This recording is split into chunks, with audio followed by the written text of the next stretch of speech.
सईद और आज मेरे साथ मौजूद है रुखशान मीर। नाजरीन, हम आपको अहम तरीन ब्रेकिंग न्यूज़ इस वक्त बताने जा रहे हैं। इंतजार की घड़ियां ख़त्म हो चुकी हैं। पैनामा केस का वो फैसला जो 23 फरवरी को यानी 57 दिन पहले महफूज किया गया था, आज उसका ऐलान कर दिया गया। वो फैसला सामने आ चुका है और फैसला ये है कि JIT की तश्कील का फैसला किया गया है। JIT बनाई जाएगी और इसके ज़रिए ये होगा कि रिपोर्ट पेश की जाएगी हर 2 हफ्ते बाद सुप्रीम कोर्ट के बेंच को, और इसके सामने वज़ीर आज़म नवाज शरीफ, हुसैन नवाज और हसन नवाज पेश होंगे। अदालत का ये कहना था कि नैब गैर फ़ाल हो चुकी है, अपने काम में तहकीकात में नाकाम हो चुकी है, जिसके बाद JIT की तश्कील दे दी गई है। और आपको एक बार फिर बताती चलूँ, ब्रेकिंग न्यूज़ है हमारे पास सुप्रीम कोर्ट से, जिसका सबको इंतज़ार था, पूरी कौम को इंतज़ार था, पैनामा केस का फैसला। और फैसले में ये बात सामने आई है कि JIT की तश्कील बनाने का फैसला कर लिया गया है। जी नाजरीन, गुज़िश्ता बरस जैसे ही मोज़ैक फोंसेका ने 11.5 मिलियन डॉक्यूमेंट्स मंजर-ए-आम पर लेकर आए तो पाकिस्तान में पैनामा केस ने सियासी सूरत हाल में हलचल मचा दी। पैनामा केस की कुल 33 समातें हुई और समातों के बाद 23 फरवरी को फैसला महफूज कर लिया गया। 57 दिन बाद आज महफूज फैसला सुनाया गया है। इस फैसले से पाकिस्तानियों को बहुत से सवालात थे। 4 सवालों में से एक सवाल ये था कि क्या नेशनल अकाउंटेबिलिटी ब्यूरो जो कौमी एहतसाबी अदारा है उसकी कारकर्दगी मस्बत है या मनफी। तो आज जैसे ही सुप्रीम कोर्ट ऑफ पाकिस्तान ने फैसला सुनाया, एक सवाल का जवाब उन्होंने दिया कि नेशनल अकाउंटेबिलिटी ब्यूरो का जो अदारा है उसके चेयरमैन चौधरी कमर वो अपनी फ़राइज़ की अदायगी में कामयाब नहीं रहे और उसको गैर फाल किया जाएगा। अब जानना यह है कि जो सवालात सुप्रीम कोर्ट मियां मोहम्मद नवाज शरीफ साहब से पूछते रहे, जैसे कि लंदन फ्लैट्स कैसे खरीदे, मियां मोहम्मद नवाज शरीफ साहब ने जो फ्लैट्स खरीदे हैं उसकी मनी ट्रेल आखिर कैसे पेश की जाएगी, वजीर आजम के जो बच्चे हैं हसन और हुसैन नवाज वो उन फ्लैटों में कैसे रहते रहे, उनका उन फ्लैट्स के साथ क्या ताल्लुक है, ऐसे बहुत से सवाल अभी भी जिनका जवाब हमारे तक नहीं पहुंचा है। टेलीफोन लाइन पर शामिल करेंगे सीनियर एंकर पर्सन और तजियाकार अजमल जामी साहब से। अस्सलाम वालेकुम। जी जामी साहब, ये जो अभी फैसला सुनाया सुप्रीम कोर्ट ऑफ पाकिस्तान ने, किस हद तक मुत्तफिक हैं आप इससे? देखें, हम तो जर्नलिस्ट हैं, तज्जियाकार हैं। जी। हमारा इत्तेफाक करना या इत्तेफाक ना करना वैल्यूएबल नहीं है। जी। अदालत के किसी भी फैसले का एहतराम अलबत्ता हम सब पे वाजिब है और फर्ज है। अब फैसले को हम देख सकते हैं मुख्तलिफ पैरायों में। जी। अब फैसले को सबसे पहले तो आपके सुनने वाले या देखने वाले जो है उनको सादा अल्फाज में बयान करना पड़ेगा कि किस्सा मुख्तसर यूं है कि वज़ीर आज़म की कुर्सी बच गई है फिलहाल। अच्छा। और ये फैसला 3 दो से आया, ये स्प्लिट फैसला था जिसमें 2 जजेस के बकौल वज़ीर आज़म सादिक और अमीन नहीं रहे, उन्हें ओहदे पर नहीं रहना चाहिए। लेकिन चूंकि ये 5 रुकनी बेंच था, लिहाजा मैंडेट 3 जजेस का ज्यादा हैवी कंसिडर किया जाएगा। हर जज ने अपने इख्तलाफी नोट्स भी लिखे, लेकिन इसे सम अप हम यूं करते हैं कि वज़ीर आज़म की कुर्सी बच गई। अब एक JIT यानी ज्वाइंट इन्वेस्टिगेटिव टीम बनेगी जिसकी सरबराही चेयरमैन FIA करेंगे और उनको तमाम हसास इदारों की मुआवनत भी हासिल होगी। और ये कमेटी अगले 7 दिनों में बनाने का हुक्म दिया है सुप्रीम कोर्ट ने हुकूमत को, और ये कमेटी 60 रोज में अपनी तहकीकात मुकम्मल करेगी। उस तहकीकात का फ्रेम ये होगा कि जो वज़ीर आज़म और उनके बच्चों पर इल्जाम लगाए गए मनी ट्रेल के हवाले से, टैक्स एवेजन के हवाले से, कतर में रकम कैसे गई उस हवाले से उनकी तहकीकात करे। यानी इसका एक और नतीजा ये भी है कि जो साल भर ये मामला पेंडिंग रहा, सुप्रीम कोर्ट में 3-4 माह रहा, उसका नतीजा तो फिलफौर नहीं निकल सका। At the end of the day ये मामला वहीं जा रहा है जहां शुरू हो रहा था। क्योंकि अगर आपको याद हो तो वज़ीर आज़म के 2 खिताब और वज़ीर आज़म कौमी असेंबली में खिताब, और उससे पहले ये हुकूमत ने अदालत को खत लिखा था कि आए एक कमेटी बनाएं जो तहकीकात करे। आपको हम खत लिख रहे हैं कि ये इल्जामात लगे हैं, तो आप सजेस्ट करें कि इस सिलसिले में कौन सा कमीशन सूटेबल होगा। तो जो हुकूमत ने साल पहले कहा था वही अब at the end of the day supreme court को भी कहना पड़ा। तो इसमें तो आप देख सकते हैं जिस तरह से नून लीग के रहनुमाओं के जो चेहरे खिल उठे हैं। कुर्सी बचना वज़ीर आज़म की definitely it's a big win for them, but there is a meet for PTI as well. और वो मीट 2 जजेस के खिलाफी फैसले में है, और वो मीट इस बात में है कि मुकम्मल तौर पर बरी ज़िम्मा करार नहीं दिया सुप्रीम कोर्ट ऑफ पाकिस्तान ने वज़ीर आज़म को या उनके बच्चों को।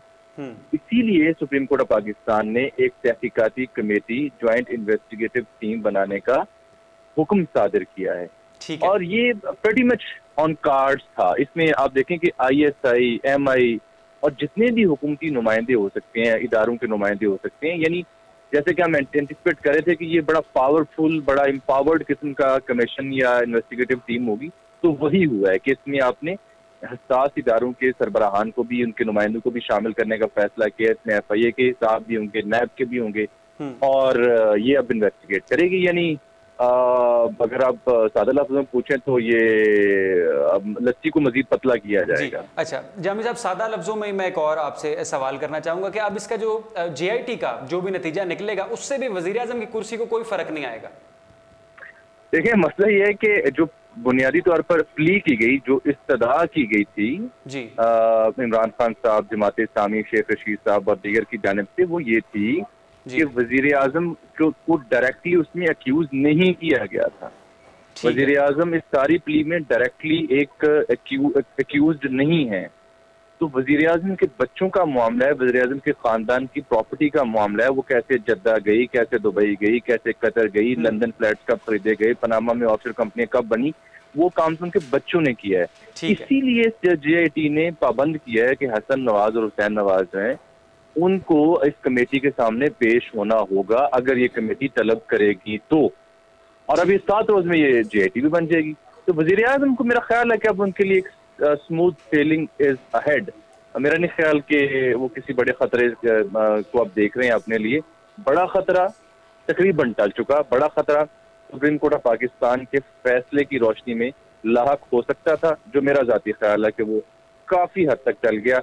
अब जब कमेटियां बनती हैं, कमीशन बनते हैं या इस तरह की तहकीकाती टीमें बनती हैं, तो पाकिस्तान की तारीख शाहिद है कि उनकी रिपोर्ट्स कब आती हैं, कैसे आती हैं, आई हैं, नहीं आई, वो तो आपके सामने ही है।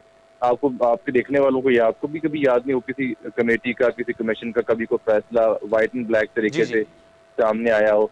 सामने आए मॉडल टाउन को आप देख लीजिए, उससे भी कमीशन बना था कि आज तक उसकी कोई रिपोर्ट सामने आई? मेरा नहीं ख्याल आपने कभी कुछ सुना उस बारे में। जी नहीं। अच्छा अजमल जामी, मुझे ये बताइए कि क्या आप क्या समझते हैं कि क्या ये फैसला कौम की नजरों में जस्टिफाइड होगा? किसकी नजरों में जी? कौम की नजरों में। देखें कौम की नजरों में तो फैसला जस्टिफाई हो या ना हो, असल में तो ये हर शहरी पर फर्ज है कि वो सुप्रीम कोर्ट ऑफ पाकिस्तान या अदालत उज़्मा के किसी भी फैसले की को एहतराम की निगाह से देखे। उसका एहतराम वाजिब है हर शहरी पर। ऐसा नहीं हो सकता कि आप सुप्रीम कोर्ट के फैसले के खिलाफ सड़कों पर निकले और ना ऐसा कोई करेगा, ना ऐसा करने का सोचेगा। आप ये भी देखिएगा कि इमरान खान साहब या शेख रशीद साहब इस फैसले के खिलाफ अपने जज्बात का इजहार तो करेंगे, लेकिन वो अदलिया के खिलाफ हरगिज कोई लफ्ज, कोई जुमला अदा नहीं करेंगे। और कौम PTI से मिलकर बनती है, नून लीग से मिलकर बनती है, पीपल्स पार्टी से मिलकर बनती है। तो कौम तो इन्हीं लोगों से मिलकर बनती है जो वोट देते हैं, जो इन लोगों को जो मुंतखब होकर असेंबली में आते हैं, चाहे वो इमरान खान साहब हो, नवाज शरीफ साहब हो, पाकिस्तान पीपल्स पार्टी के लोग हों, जमात इस्लामी के दोस्त हों। तो मेरा ख्याल ये मैटर नहीं करता कि कौम को काबिल कबूल होगा या नहीं होगा। मैटर ये करता है कि अब इस पर जो जिन लोगों की प्ली थी, जो लोग इस मामले को पनामा पेपर्स को लेकर सुप्रीम कोर्ट गए थे, वो लोग अपना अगला लाए अमल क्या इख्तियार करते हैं। यानी हुकूमत ने तो तसल्ली का इजहार कर दिया। अब देखना यह है कि इमरान खान एंड कंपनी वो इस मामले को लेकर क्या लाए अमल इख्तियार करते हैं, उनके पास क्या ऑप्शन है, वो क्या करेंगे। ये सबसे दिलचस्प जो एंगलिंग है वो यही है कि Imran Khan and company what is next on their table. This is the most interesting thing. जी बहुत शुक्रिया अजमल जामी साहब हमारे साथ टेलीफोन लाइन पर मौजूद रहने के लिए, हमें अपनी कीमती राय से, कीमती तज्जिए से आगाह करने के लिए। जी नाजरीन, पैनामा केस का फैसला, the most awaited movement for Pakistanis. बहुत से लोग ये भी कह रहे थे कि ये जुल्फ़िकार अली भुट्टो साहब की फांसी के बाद सबसे बड़ा फैसला पैनामा केस का फैसला होगा, और जस्टिस साहब ने भी हमें यही कहा था कि ये फैसला सदियों तक याद रखा जाएगा। शहबाज शरीफ साहब ने इस पर बयान दिए। कल वजीर आज़म पाकिस्तान मियां मोहम्मद नवाज शरीफ साहब शेखुपुरा में मौजूद थे, दिखाई तो मायूस दिए, मगर उन्होंने ये कहा कि फैसला उनके खिलाफ नहीं आएगा। उन्होंने बहुत से काम किए हैं, पावर प्लांट्स कौम के लिए लगाए हैं। फैसला ये सुनाया गया है कि पैनामा केस के हवाले से एक JIT तश्कील दे दी गई है, और ये JIT एक हफ्ते के अंदर अंदर तश्कील दी जाएगी। वजीर आज़म साहब के बरखुरदार हसन और हुसैन नवाज JIT के सामने पेश होंगे। पैनामा केस की सूरत हाल कुछ इस तरह से थी कि 6 सवालात सुप्रीम कोर्ट ने वजीर आज़म पाकिस्तान से पूछे, उनके बच्चों से पूछे, और कौम को बहुत से सवालों का मियां मोहम्मद नवाज शरीफ साहब से जवाब तलब था। बिल्कुल ऐसे ही है। और अब जो फैसला आया तो उसमें ये भी पूछा गया है कि रकम कतर कैसे गई थी, इस पर भी तहकीकात की ज़रूरत है। इसके अलावा जो JIT की तश्कील दी गई है, इसके सामने नवाज शरीफ को, हसन नवाज और हुसैन नवाज को पेश होना पड़ेगा और हर 2 हफ्ते बाद JIT अपनी रिपोर्ट बेंच के सामने पेश करेगी। इसके साथ ही मैं आपको ये भी बताती चलूँ कि इस फैसले का तमाम फरीक जमातों को और आवाम को बहुत ही शिद्दत से इंतज़ार था। और जैसे कि रुखसान ने भी आपको बताया कि चीफ जस्टिस का ये कहना था कि ये फैसला सदियों तक याद रखा जाएगा। 3-2 का रेशियो, जैसे कि अजमल जामी ने हमें बताया, 3-2 के रेशियो से ये फैसला सामने आया है। और 5 रुकनी ये बेंच था, जिनमें से 3 जो जज साहिबान थे उनका ये कहना था, वो उन्होंने नवाज शरीफ के खिलाफ फैसला दिया था, जबकि बाकी 2 ने हक में दिया था, जिसकी वजह से JIT की तश्कील दे दी गई है। जी सलमान, हमारे साथ टेलीफोन लाइन पर मौजूद हैं सलमान आबिद साहब, कॉलम निगार और सीनियर तज्जिया निगार। Sir most welcome. अभी आपसे बात हो रही थी कुछ देर पहले ही, अब फैसला सुना दिया गया है, JIT तश्कील दे दी गई है। क्या लगता है, कैसा फैसला है, कौम को जस्टिफाई कर पाएगा? देखिए, मैंने आपको पहले कहा था कि नवाज शरीफ फैमिली को कोई क्लीन चिट नहीं मिलेगी, और मैं समझता हूं कि इस फैसले में कोई क्लीन चिट नहीं मिली है, क्योंकि 5 जजों में से 2 जजों ने नवाज शरीफ की नाअहली का फैसला लिखा था, और जो बाकी 3 जजेस हैं उन्होंने बड़े वाज़ेह तौर पे कहा है कि नवाज शरीफ अपने प्रूफ है, जो अपने शवाहिद है, वो सही तरह से पेश नहीं कर सके और उनके खिलाफ मजीद तहकीकात की जरूरत है। तो इसका मतलब हुआ कि 5 जज ने इस बात पे इत्तेफाक किया है कि नवाज शरीफ के खिलाफ तहकीकात होनी चाहिए। और अब JIT बन रही है, JIT जो है वो 7 दिनों में बनेगी और 60 दिन में ये फैसला सुनाएगी। तो इसका मतलब है कि अगले 67 दिन जो है प्राइम मिनिस्टर ऑन स्टेक होंगे, जहां वो खुद पेश होंगे और उनके बच्चे पेश होंगे, और उनको आके अपनी तमाम प्रॉपर्टी पे। सलमान आबिद साहब, JIT जो तश्कील दी जा रही है 7 दिनों में, इसके सामने तो हसन और हुसैन नवाज नहीं पेश होंगे, वजीर आज़म नवाज शरीफ साहब? नहीं, जो कहा गया उसमें वजीर आजम भी पेश होंगे और उनके बच्चे भी पेश होंगे, और इस JIT में ISI, MI और सिक्योरिटी एजेंसीज, NAB और FIA के नुमाइंदे होंगे, और ये खुद मुख्तार होगा और अदालत को जवाब देगा। अदालत इसकी कार्रवाई हफ्तावार देखेगी। तो इसका मतलब है कि शरीफ खानदान को इन 60 दिनों में JIT का सामना करना पड़ेगा। और दूसरी बात यह कि सियासी बुनियादों पर मैं देखता हूं कि सियासी बुनियादों पर नवाज शरीफ का केस कमजोर होगा, क्योंकि 2 जजेस ने उनकी डिस्क्वालिफिकेशन का कहा है और 3 जजेस ने उनके खिलाफ इन्वेस्टिगेशन का कहा है। किसी जज ने भी ये नहीं लिखा कि नवाज शरीफ ने जो शवाहिद पेश किए हैं, जो अपने प्रूफ पेश किए हैं, वो काफी हैं। सब ने कहा है कि वो काफी नहीं है और इसमें डाउट्स हैं। इसका मतलब है कि उनको फर्दर इन्वेस्टिगेशन में जाना पड़ेगा। तो मैं ये समझता हूं कि नवाज शरीफ साहब को बज़ाहिर तो उनकी डिस्क्वालिफिकेशन बच गई है, वो डिस्क्वालीफाई नहीं हुए, इसलिए PMLN के लोग खुशी मना सकते हैं, लेकिन PMLN के ऊपर की जो लीडरशिप है उनके ऊपर एक तलवार लटका दी गई है।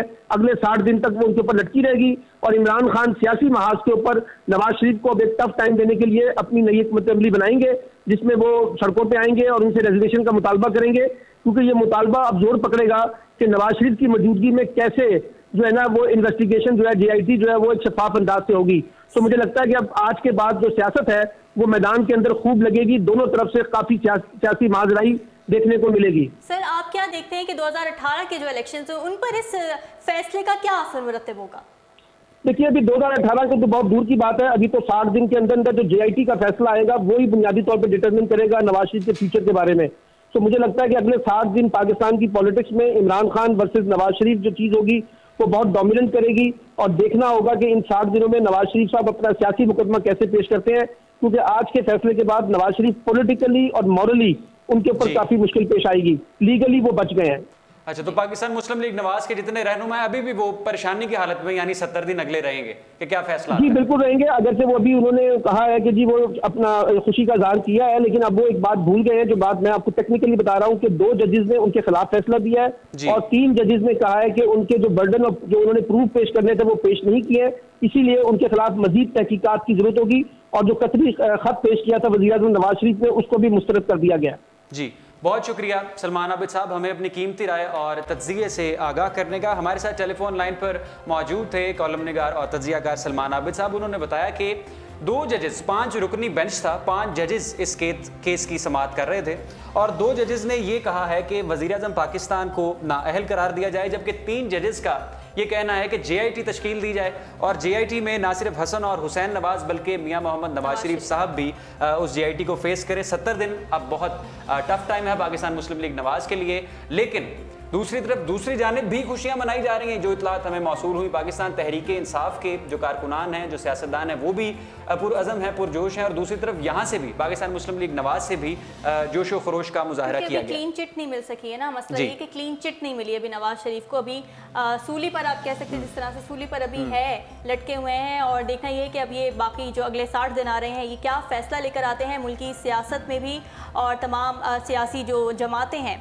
उनमें भी क्या असरात होते हैं, क्या आगे लाया अमल भी अपनाया जाता है इन लोगों की जानिब से। अच्छा, जो अवाम के साथ हमारा पब्लिक के साथ इंटरेक्शन था, मोस्ट ऑफ द जो पब्लिक थी उनको ये तवक्को थी कि मियां मोहम्मद नवाज शरीफ साहब नाअहल हो जाएंगे, उनकी जगह या तो पाकिस्तान मुस्लिम लीग नवाज में से कोई और सीट ले लेगा या दोबारा से इलेक्शन करवाए जाएंगे। और ज़्यादातर इसको बूस्टअप किया गया, जो बैनर्स वगैरह बाहर आवेज़ा किए गए, ख्वाजा साद रफ़ीक वज़ीर रेलवे की तस्वीर थी उनके ऊपर, और दीगर रहनुमाओं की कि एक इशारा वज़ीर आज़म तुम्हारा हाजिर है, लहू हमारा। तो सूरत हाल यही थी कि शायद कोई ऐसा फैसला आएगा, और जज साहब ने भी जो स्टेटमेंट दी थी कि सदियों तक याद रखा जाएगा ये फैसला, जिसकी वजह से काफ़ी लोग एंथुजियास्ट भी थे और बड़ा ही लोगों में पाया जा रहा था, बेचैनी भी पाई जा रही थी कि होना क्या है, धड़कनें तेज़ हो चुकी थी और गिन गिन के इंतज़ार की घड़ियाँ गुजारी जा रही थी कि फ़ैसला क्या आता है। तो जनाब फैसला यही आया है कि JIT की तश्कील दे दी गई है, और हसन हुसैन और वज़ीर आज़म नवाज शरीफ इस बेंच के सामने पेश हुआ करेंगे, और हर 2 हफ्ते बाद रिपोर्ट भी पेश की जाएगी बेंच को। इसके अलावा ये भी कहा गया है कि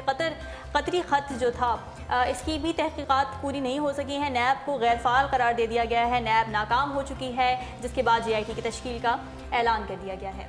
जी, चौधरी कमर जमान नैब के चेयरमैन, नैब को जिस तरह से रामीन ने बताया कि गैर फ़ाल करार दे दिया गया है, ये उन सवालात में से एक था जो पब्लिक डिमांड करते थे, जो अवाम जो वाया पब्लिक ओपिनियन अपना लिखते थे कि नैब का जो किरदार है पाकिस्तान में सियासतदानों को अकाउंटेबल ठहराने के लिए, उनका एहतसाब करने के लिए, क्या वो मस्बत है या मनफी। तो उसका जवाब तो मिला है, मगर बाकी जितने भी सवालात थे अवाम के, वो अभी अनआंसरेबल हैं, और 70 दिन बाद ही उनका फैसला सामने आ सकता है। जी नाजरीन, आपको हम लेकर आए थे आपके लिए यहाँ खबर, ब्रेकिंग न्यूज़ आपको हमने दी, और हमने आपको बताया कि क्या फ़ैसला दिया गया है, और जिस तरह से लोग इंतज़ार कर रहे थे, फ़ैसला आ तो गया है, लेकिन अभी भी 70 दिन का हमें एक मैंडेट दे दिया गया है, और देखते हैं कि 70 दिन बाद क्या फ़ैसला आता है। मैं रामीन सैयद और रुखसान मीर आपको अपडेट दे रहे थे उर्दू पॉइंट से। इसी तरह की मज़ीद अपडेट्स के लिए आप विज़िट करते रहिए हमारी वेबसाइट www.urdupoint.com। फ़िलहाल मुझे और रुखसान मीर को दीजिए इजाज़त। अल्लाह हाफ़िज़।